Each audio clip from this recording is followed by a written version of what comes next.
সুন্নতে মুস্তফা দরতামানি হালে উকুন ইত্তেবায়ে সুন্নতে খৈরুল বাশার গির লাজেম তাবিয়াবি আই পেশাব।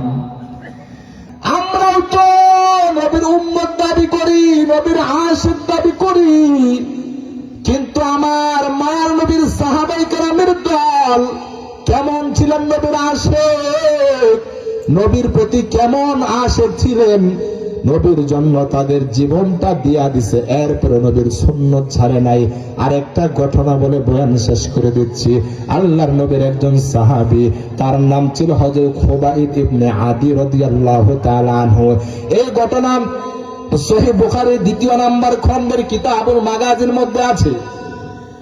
মায়ার নবীর 10 জন সাহাবীকে বেঈমানের দলেরা বন্দী করে নিয়ে যায়। 7 জন সাহাবীকে শহীদ করে ফেলে, বাকি আছে আর 3 জন। 3 জনের মধ্যে 2 জনকে শহীদ করে ফেলছে।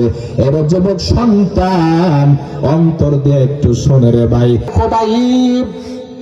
খুবাইব রাদিয়াল্লাহু তাআলা আনহুকে নিয়ে বেঈমানের দলেরা বন্দী করে ফেলছে। যেই ঘরের মধ্যে বন্দী করে রাখছে, ওই ঘরের পাশের রুমে একটা মেয়ে ছিল। মেয়েটার নাম ছিল জাইনব। জোরে বলেন, মেয়েটার নাম কি? জাইনব। এই নামটা মনে রাখেন। অনেকদিন পর্যন্ত খুবাইবকে বন্দী করে রাখছে, খাবার দেয় না, কোনো পানীয় দেয় না। হঠাৎ করে একদিন খুবাইবকে বন্দিশালা থেকে বের করে কাফের বেঈমানের দলেরা মিছিল দিতে দিতে খুবাইবকে ময়দানের দিকে নিয়ে যাইতেছে। ময়দানের দিকে নিয়ে যাইয়া বিশাল বড় একটা স্টেজ করছে, উঁচা একটা স্টেজ।